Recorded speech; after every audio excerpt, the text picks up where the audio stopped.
ஏடிஎம்கேல கொஞ்சம் புகைச்சல் இருக்கு உள்ள. என்ன சார் புகைச்சல் இருக்கு? அது என்ன புகைச்சல்னா, ஏடிஎம்கே வந்து எண்ணெயும் தண்ணீரும் மாதிரி தான் இருக்கு இப்ப கூட. அதாவது ஏடிஎம்கே பிஜேபி ஏடிஎம்கே பிஜேபி எண்ணெயும் தண்ணீரும் அது கலக்கல. அது ஜெல் ஆகல. ஜெல் ஆகல.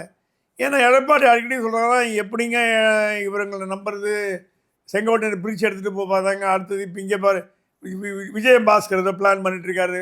நேற்று கூட செய்தி வந்து விஜயபாஸ்கர் வந்து அந்த பக்கம் போகலாமா, இந்த பக்கம் போகலாமா, அங்கே போகலாமா, டிஎம்கே போகலாமா, இங்கே போகலாமான்னு பார்த்துட்டு இருக்காராம். ஸோ இந்த மாதிரி கட்சி கொஞ்சம் கொஞ்சமாக கரையை தொடங்குதேன்னு அவருக்கு ஒரு கவலை இருக்குது. அது இல்லாமல் என்டிஏ வந்து எந்த நடவடிக்கையும் திமுக மேலே எடுக்கலை. போன தடவை டெல்லியில் பார்த்து சொல்லும்போது சொன்னாங்கன்னா, ஏதாவது நடவடிக்கை எடுங்க, அதுக்குன்னு நீங்கள் வந்து டெல்லி மாதிரி பண்ண வேணாம், ஓரளவுக்காவது நடவடிக்கை எடுங்க. அதாவது அரவிந்த் கெஜ்ரிவால் மாதிரி பண்ணாட்டி கூட மனிஷ் சிசோடியா மாதிரியாவது பண்ணுங்க அப்படி. Arvind Kejriwal chief minister, chief minister விட்டுருங்க, சீஃப் மினிஸ்டரோட எடுக்க வேணாம், மந்திரிகளாவது ஏதாவது பண்ணுங்க, எங்களுக்கு ஏதாவது பலம் கொடுங்க. இந்த வெறுமை இந்த மாதிரி வெறுங்கையோடு எங்களால் தேர்தலில் போட்டி போட முடியாது.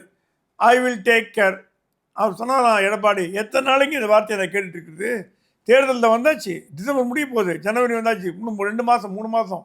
எப்போ நீங்கள் வந்து சார்ஜ் ஷீட் போட்டு எப்போ இங்கே பண்ணுவீங்க, எப்போ நீங்கள் பண்ணுவீங்க? இது வந்து எல்லாரும் சொல்கிற மாதிரி டிஎம்கேக்கும் பிஜேபிக்கும் உள்ள அண்டர்ஸ்டாண்டிங் இருக்குதா அப்படின்ற மனநிலைக்கு எடப்பாடி வந்துட்டார். ஓகே, என்னடா இது விடவும் முடியல, வச்சுக்கவும் முடியல, ஒரு போகவும் முடியல, முன்னிக்கும் போக முடியல, பின்னிக்கும் போக முடியல, முன்னாடி போனால் இடிக்குது, பின்னாடி போனால் ஒதைக்குதுன்ற மாதிரி புலிவால் பிடிச்ச கதையாக ஆகிப்போச்சு.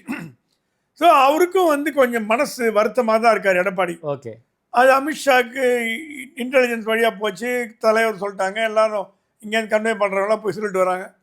அவர் இண்டிபெண்ட்டாக ஆள் இருக்காங்க அவருக்கு. இப்போ முன்னாள் உச்ச நீதிமன்ற தலைமை நீதிபதி அந்த மாதிரி ஒரு 4-5 பேர் இருக்காங்க. அவங்ககிட்டயும் கூப்பிட்டு சொன்னாராம். ஸோ எடப்பாடிக்கிட்டையும் கண்டிப்பாக சந்தி பேச போகிறேன். இந்த இம்முறை அமித்ஷாவோட சென்னை வரைக்கும் முழுக்க அரசியல், எந்த அஃபிஷியல் மீட்டிங்கும் கிடையாது. கட்சி அதை பார்க்க வரார், கட்சி கூட்டணி தான்.